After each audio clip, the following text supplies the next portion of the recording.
이 시간에는 라오디게아 교회라는 제목으로 함께 은혜를 나누기를 원합니다. 우리 먼저 옆 사람 보시면서 이렇게 한번 인사해 보겠습니다. 뜨겁게 삽시다.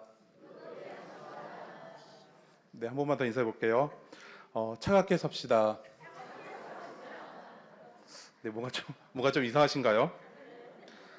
뜨겁게 산다라는 말과 차갑게 산다라는 말은 정반대의 이야기입니다. 그러므로 이 이야기를 같이 동시한다라는 것은 어떻게 보면 모순되는 이야기처럼 보입니다. 근데 우리가 흔히들 자주 하는 이야기가 있습니다. 저도 대학교 때 선배들에게 가장 많이 들었던 이야기 중에 하나인데요.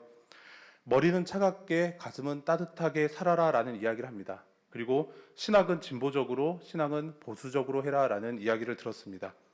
이 말은 우리가 머리는 이성적이고 냉철해야 하지만 가슴은 따뜻하고 열정이 넘쳐야 한다라는 이야기입니다. 그런데 반대로 머리가 따뜻하고 가슴이 차가우면 문제가 있습니다. 머리가 이성적이지 못하고 가슴이 꽉 막혀 있고 다른 사람들에 대해서 사랑을 느끼지 못한다고 한다면 그 사람은 다른 사람들과는 전혀 어울리지 못합니다. 오직 나 혼자만을 위해서 살아가는 사람이 될 것입니다. 그런데 이보다 더 심각한 사람이 있습니다. 그 사람이 어떤 사람일까요? 그 사람은 뜨겁지도 않고 차갑지도 않은 미지근한 사람입니다. 바로 오늘 말씀의 주인공인 라오디게아 교회가 바로 그러한 교회였습니다. 라오디게아 교회는 그들에게 있는 문제를 이성적으로 판단할 수 있는 능력이 없었습니다. 뜨거운 신앙의 열정도 없었습니다. 그러므로 그들은 예수님께 단 한마디의 칭찬 없이 오로지 책망만 듣는 모습을 볼 수 있습니다. 그러나 오늘 저와 여러분들은 이성적이고 냉철하게 우리 자신을 돌아볼 수 있기를 원합니다. 그리고 우리에게 있는 문제를 뛰어넘을 수 있는 뜨거운 열정을 가지기를 원합니다. 나 혼자만을 위한 삶이 아니라 예수 그리스도의 사랑을 가지고 예수 그리스도의 그 복음을 가지고 우리의 이웃들을 돌아보며 그들의 문제를 위해서 함께 기도하고 함께 눈물 흘리기를 원합니다. 그러므로 주님께서 오실 그날 주님께서 주신 상급을 누리며 잘했다 칭찬 듣는 저와 여러분들이 되시기를 간절히 소망합니다. 계속해서 요한계시록의 말씀을 통해서 예수님께서 사도 요한을 통해서 소아시아 7교회에게 보낸 편지의 내용들을 살펴보고 있습니다. 사도 요한이 그가 귀향을 갔던 반모섬에서 편지를 쓸 때 교회들은 심각한 문제에 직면해 있었습니다. 당시 교회들은 로마 정부와 유대인들로부터 아주 심각한 아주 극심한 박해와 핍박을 받고 있었습니다. 또한 이단들이 침투해 오고 있었고 영적인 해이함과 나태함이라는 이 세 가지의 문제들을 겪고 있었습니다. 그러므로 요한은 에베소와 서머나, 버가모와 두아디라, 사데와 빌라델비아 그리고 라오디게아의 이 7교회에게 편지하며 주님은 지금도 살아계셔서 역사하시며 반드시 곧 다시 오실 것이다 라고 말씀합니다. 그리고 너희가 지지 말고 반드시 이기는 자가 되어라 라고 그들에게 권면하고 있습니다. 오늘 우리가 함께 읽은 라오디게아 교회는 사도 요한이 편지하고 있는 소아시아 7교회 가운데 마지막 7번째 교회입니다. 먼저 이 라오디게아 교회의 그 지리와 역사 그리고 사회적인 배경을 보면 라오디게아는 지난번에 함께 말씀을 나누었던 빌라델비아에서 동남쪽으로 72km 정도 떨어진 곳에 위치해 있었습니다. 이 도시는 루커스강 근처에 있었던 매우 유명한 도시였습니다. 매우 기다란 성곽이 있었고 세 개의 대리석으로 세워진 신전이 있었습니다. 그리고 로마와 같이 7개의 언덕 위에 세워진 도시였습니다. 라오디게아는 주전 250년경에 수리아의 안티오쿠스 2세 총독이 그의 아내인 라오디게의 이름을 따서 지은 도시였습니다. 이 라오디게아의 중요성은 그 지리적인 위치에 있었습니다. 라오디게아는 오른쪽에는 버가모가 있었고 왼쪽에는 에베소가 있어서 당시 교통의 요충지였습니다. 에베소 해안으로부터 아시아 내륙으로 연결되는 이 도로가 아시아에서 가장 중요한 도로였습니다. 근데 이 도로가 바로 이 라오디게아를 통해서 연결되게 되어 있었습니다. 그리고 이러한 위치로 인해서 그 당시 상업적으로, 전략적으로 가장 중요한 도시 가운데 하나였습니다. 모직물 공업의 중심지였으며 금융업이 융성해서 그 어느 도시보다도 경제적으로 번성한 도시 가운데 하나였습니다. 이 도시가 얼마나 부유했는지를 보여주는 일화가 하나 있습니다. 주 61년에 대지진이 일어나서 이 도시가 완전히 파괴가 되었다라고 이야기합니다. 그래서 로마 정부에서 우리가 복구 지원금을 보내주겠다라고 이야기합니다. 그러자 이 도시의 사람들이 우리의 힘으로, 우리의 재정으로 우리 도시를 다시 세울 수 있으니 돈을 보내지 않아도 된다라고 이야기합니다. 그 정도로 어느 것 하나 부족함이 없는 도시가 바로 이 라오디게아 도시였습니다. 그리고 이 도시에는 세 개의 극장이 있었고 3천 명이나 되는 사람들을 수용할 수 있는 커다란 경기장이 있었습니다. 그리고 그들이 단순히 부유하기만 한 것이 아니라 문화적으로도 매우 융성하고 번성한 도시였다라는 것을 알게 됩니다. 그리고 이 도시에는 의술을 가리키는 유명한 대학교가 있었는데 그곳에서 안약이 생산되었습니다. 근데 이 안약이 고대 세계 전체를 통틀어서도 가장 눈에 잘 듣는 가장 좋은 약이었다라고 이야기합니다. 이처럼 라오디게아는 무엇 하나 부족한 것이 없었습니다. 그런데 단 한 가지 부족한 것이 있었습니다. 그것이 바로 물이었습니다. 뒤에도 말씀드리겠지만 이 성 안에 수원지가 없었기 때문에 그들은 근처에 있던 히에라볼리와 또 골로새 이 두 도시에서 10km 이상 되는 지하 간을 통해서 물을 공급받게 되었습니다. 그래서 성이 포위를 당하게 되면 이들이 물이 없어서 아주 곤란한 처지에 놓이게 되었습니다. 하지만 평화가 유지되는 한 가장 훌륭하고 번성하는 도시가 될 수 있었습니다. 그 실제로 로마 정부로부터 그들이 보호를 받았기 때문에 그들은 어떠한 침략이나 어떠한 두려움 없이 번성할 수 있었습니다. 또한 이 라오디게아는 사도 바울의 특별한 관심과 사랑을 받았던 도시입니다. 골로새서 4장 13절과 15절 그리고 16절을 보면 그가 너희와 라오디게아에 있는 자들과 히에라볼리에 있는 자들을 위하여 많이 수고하는 것을 내가 증언하노라. 라오디게아에 있는 형제들과 눈바와 그 여자의 집에 있는 교회에 문안하고 이 편지를 너희에게서 읽은 후에 라오디게아인의 교회에서도 읽게 하고 또 라오디게아로부터 오는 편지도 너희도 읽으라라고 말씀하는 바울의 모습을 볼 수 있습니다. 바울이 얼마나 큰 사랑을 가지고 관심을 가지고 이 라오디게아 도시를 교회를 바라보고 있는지를 알 수 있습니다. 바로 이러한 도시에 복음이 전해져서 라오디게아 교회가 생기게 되었습니다. 그런데 말씀을 준비하면서 안타까운 마음이 하나 들었습니다. 그것은 우리가 지난번에 함께 살펴보았던 빌라델비아 교회에서 사도 요한의 편지가 그쳤으면 얼마나 좋았을까라는 생각입니다. 작고 연약한 가운데 적은 능력을 가지고 있었음에도 불구하고 예수님의 말씀을 굳게 지키며 예수님의 이름을 배반하지 않으므로 단 한마디의 책망도 없이 칭찬만을 들었던 빌라델비아 교회는 다르게 이 라오디게아 교회는 단 한마디의 칭찬 없이 오로지 책망만을 듣는 모습을 보게 됩니다. 사도 요한은 이 라오디게아 교회 성도들에게 편지하며 그들에게 편지하게 하신 분이 누구인지를 소개합니다. 우리 영상을 통해서 14절 다시 한번 한 목소리로 읽겠습니다. 14절입니다. 시작. 라오디게아 교회의 사자에게 편지하라. 아멘이시요 충성되고 참된 증인이시요 하나님의 창조의 근본이신 이가 이르시되 아멘. 예수님을 가리켜서 아멘이시요 충성되고 참된 증인이시요 하나님의 창조의 근본이시니라고 소개하고 있습니다. 이러한 표현들은 예수님이 누구인지, 예수님이 어떠한 분이신지를 잘 설명해주고 있는 것입니다. 먼저 예수님을 아멘이라고 말씀합니다. 이 말씀은 예수님의 말씀은 진실하며 그의 약속은 반드시 꼭 이루어진다라는 것을 우리에게 보여주는 것입니다. 다시 말해서 예수님의 말씀과 약속은 언제나 한결같고 변함이 없으심으로 예수님 언제나 예가 되시고 언제나 아멘이 되신다라는 말씀입니다. 그리고 충성되고 참된 증인이라고 말씀합니다. 증인이 갖춰야 될 세 가지의 조건이 있습니다. 그것은 먼저 증언하는 사실을 직접 보고 들어야 합니다. 두 번째로 본 것을 정직하게 이야기해야 합니다. 세 번째로 들은 사람들에게 정확하게 증언해야 합니다. 바로 예수님께서 이러한 사명들을 감당하셨다라는 것입니다. 예수님은 사람들에게 하나님의 뜻에 대해서 하나님의 나라에 대해서 말씀해 주셨습니다. 또한 하나님께는 우리들에 대해서 우리가 어떠한 사람인지 증언해 주시고 우리를 중보해 주셨습니다. 그러므로 요한은 예수님을 충성되고 참된 증인이시다라고 고백하는 것입니다. 또한 하나님의 창조의 근본이시니라고 예수님을 소개합니다. 어떤 이단들은 예수님이 하나님으로부터 창조되셨기 때문에 예수님이 하나님보다 못한 존재다라고 이야기합니다. 그러나 예수님은 근본 하나님의 본체이십니다.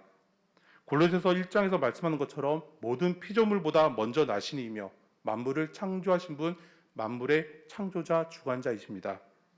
우리가 앞에서 6교회들을 살펴보았을 때와 마찬가지로 예수님의 이러한 칭호는 이 라오디게아 교회에게 너무나 중요했습니다. 다시 말해서 그들의 모든 것을 우리 주님께서 알고 계시며 그들의 부족한 것들을 채워주신다라는 말씀입니다. 이 라오디게아 교회는 아멘과 순종이 없었습니다. 그리고 그들은 예수 그리스도의 충성된 증인의 삶을 살지 못했습니다. 또한 이 라오디게아 교회는 새 창조의 첫 열매로서 예수 그리스도의 부활의 능력이 필요했습니다.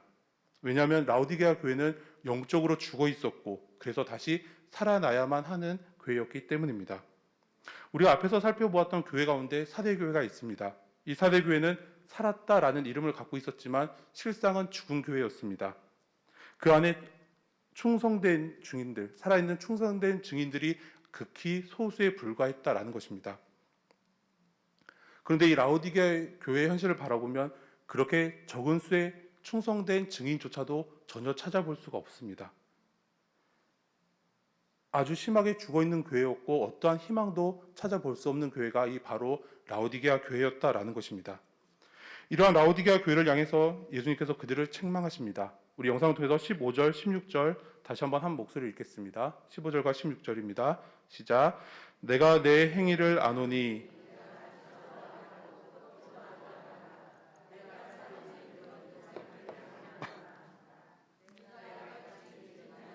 뜨겁지도 아니하고 차지도 아니하니 내 입에서 너를 토하여 버리리라. 아멘. 먼저 예수님은 그들의 미지근한 신앙을 책망하십니다. 앞에서 말씀드렸던 것처럼 이 라오디게아 도시에는 수원지가 없었습니다. 그래서 그들이 파묵칼레로 우리에게 잘 알려져 있는 히에라볼리에서 뜨거운 온천수를 끌어왔습니다. 그리고 골로새에서는 차가운 식수를 끌어왔습니다. 그런데 한번 생각해 보시기 바랍니다. 양 도시에서 10m 이상 되는, 10km 이상 되는 그 지하 수도관을 통해서 물이 오게 됩니다. 그 뜨거웠던 온천수는 10km로 오면서 미지근하게 식어버립니다. 또 아주 차가웠던 그 식수는 10km로 오면서 이제 미지근해져 버리게 됩니다. 여러분들 중에서 혹시 따뜻하거나 미지근한 포카리스에트나 게토레이 혹은 콜라를 드셔보신 분이 계십니까? 네, 제가 지금도 잊을 수가 없는데요. 정확하게 몇 월 며칠인지는 알 수 없지만 제가 중학교 2학년 때 여름 수련회에 가서 한참 행사를 하다가 너무나 더운 날씨에 목이 너무나 말라서 차 안에 있던 포카리 세트를 만졌는데 미지근했습니다. 그래서 아무런 생각 없이 너무나 목이 말랐기 때문에 그 뚜껑을 따서 벌컥벌컥 마셨습니다. 그리고 바로 뱉어냈습니다. 왜냐하면 그것은 사람이 인간이 먹을 수 있는 것이 결코 아니었기 때문입니다. 마찬가지로 예수님께서 이 라오디게아 교회를 바라보실 때 그렇다라는 것입니다. 그들의 미지근한 신앙을 책망하십니다. 그러면서 너희가 차든지 뜨겁든지 둘 중에 하나를 선택하라라고 말씀합니다. 너희가 미지근하다라고 한다면 너희는 뱉어버릴 수밖에 없다라고 예수님께서 그들을 책망하시는 모습을 볼 수 있습니다. 여기서 우리는 그리스도인들의 믿음이 어떠해야 하는지를 알 수 있습니다. 그것은 우리 그리스도인들의 믿음에는 중립이 없다라는 것입니다. 우리는 가운데의 신앙을 가져서는 안 된다라고 말씀합니다. 그래서 모세는 금송아지 사건 이후에 출애굽기 32장 26절에서 이렇게 말씀합니다. 누구든지 여호와의 편에 있는 자는 다 내게로 나오라라고 말씀합니다. 그러면서 너희가 하나님을 섬기든지 아니면 금송아지와 같은 우상을 섬기든지 선택하라라고 말씀합니다. 그리고 여호수아 역시 그가 죽기 전에 행했던 마지막 고별 설교에서 이렇게 말씀합니다. 우리 영상을 통해서 여호수아 24장 15절 한 목소리로 읽겠습니다. 시작. 만일 여호와를 섬기는 것이 너희에게 좋지 않게 보이거든 너희 조상들이 강 저쪽에서 섬기던 신들이든지 또는 너희가 거주하는 땅에 있는 아모리 족속의 신들이든지 너희가 섬길 자를 오늘 택하라. 오직 나와 내 집은 여호와를 섬기겠노라 하니. 아멘. 그 갈멜산에서 바알과 아세라의 선지자 850명과 대치하고 싸우고 있던 엘리야 선지자가 열왕기상 18장 21절에서 이렇게 말씀합니다. 우리 영상을 통해서 열왕기상 18장 21절 한 목소리 읽겠습니다. 시작. 엘리야가 모든 백성에게 가까이 나아가 이르되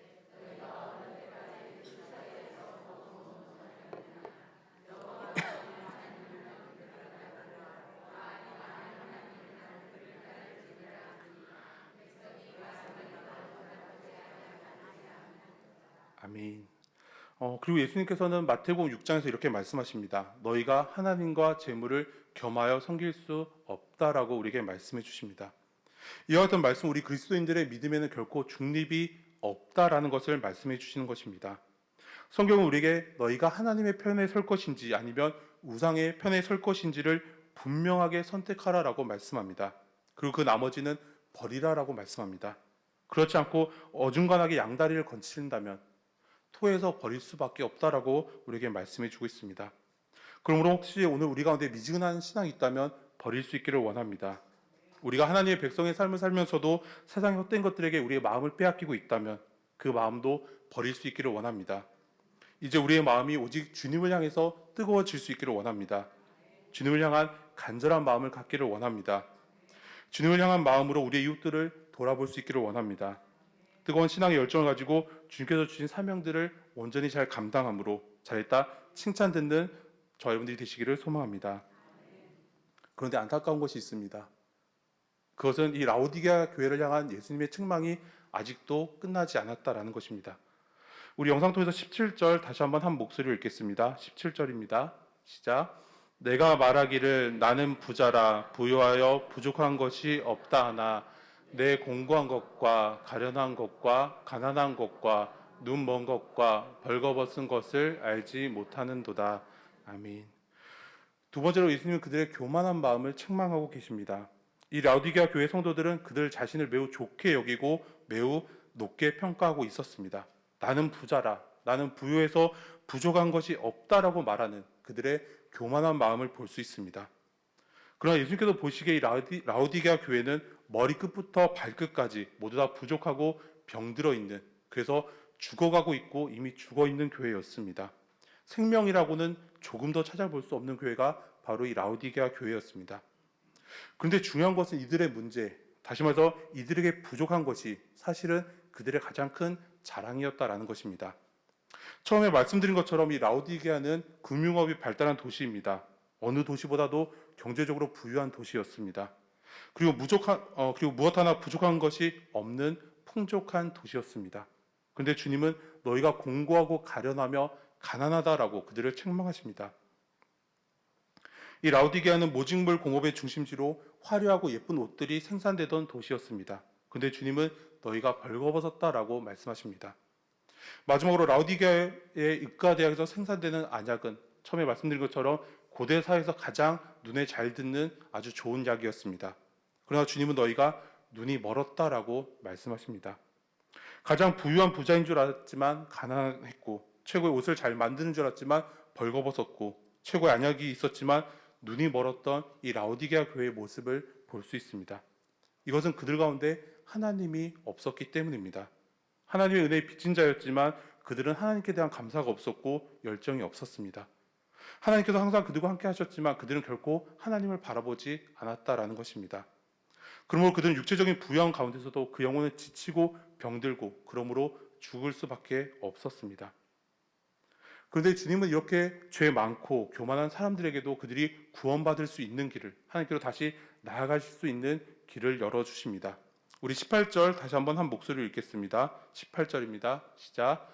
내가 너를 권하노니 내게서 불로 연단한 금을 사서 부유하게 하고 흰옷을 사서 입어 벌거벗은 수치를 보이지 않게 하고 안약을 사서 눈에 발라 보게 하라. 아멘. 이 말씀에서 우리는 예수님의 긍휼하심과 오래 참으심, 그리고 예수님의 무한하신 사랑을 볼 수 있습니다. 아무리 죽을 수밖에 없는 죄인이라 할지라도 언제든지 다시 돌아올 수 있는 기회를 예수님께서 허락해 주신다라는 것입니다. 불로 연단한 금은 믿음을 의미합니다. 그리고 이 금을 사는 방법이 하나 있습니다.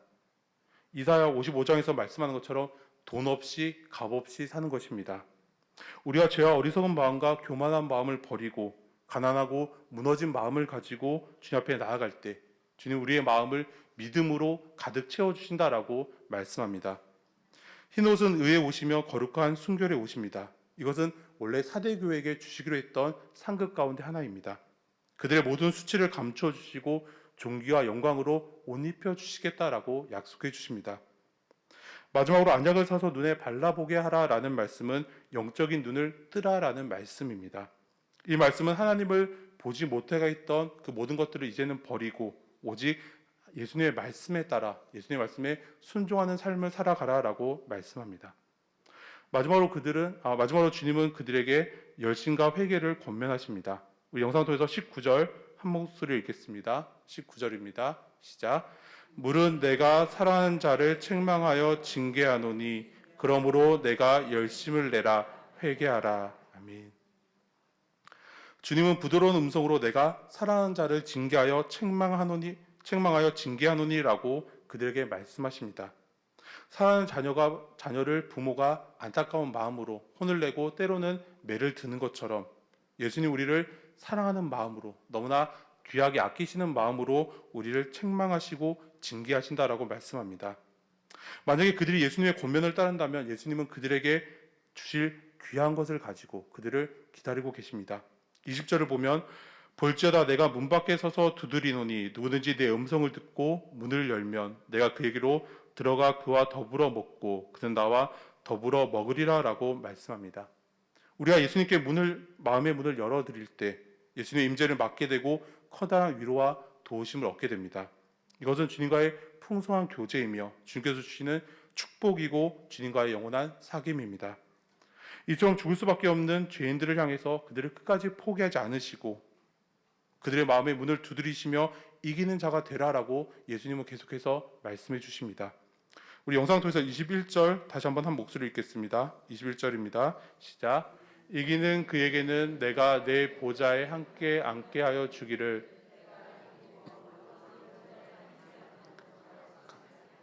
아멘.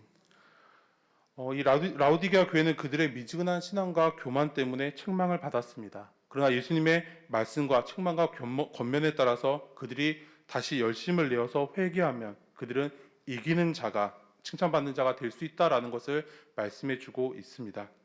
예수님은 이기는 자에게 예수님의 보좌에 함께 앉게 해주시겠다라고 말씀하십니다. 이 말씀은 예수님과 함께 시험당하며 예수님과 함께 승리한 사람은 예수님의 영광에도 함께 동참할 수 있다라는 말씀입니다. 그들은 예수님과 함께 보좌에 앉게 될 것입니다. 이 보좌는 세상 끝날에 세상을 심판하는 심판의 보좌이며 영원히 빛날 영광의 보좌입니다. 마지막으로 이제 22절을 보면 귀 있는 자는 성령이 교회들에게 하시는 말씀을 들을지어다라고 말씀합니다.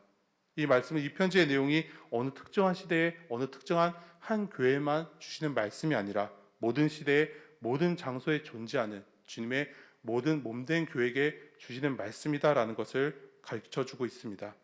그러므로 우리는 성령이 우리에게 주시는 이 말씀을 듣고 믿음으로 순종하며 이기는 사람이 되어서 주께서 우리에게 주시겠다라고 약속해 주신 그 상급을 모두 다 풍성하게 누리시는 저와 여러분들이 되시기를 간절히 소망합니다. 우리 함께 기도드리겠습니다.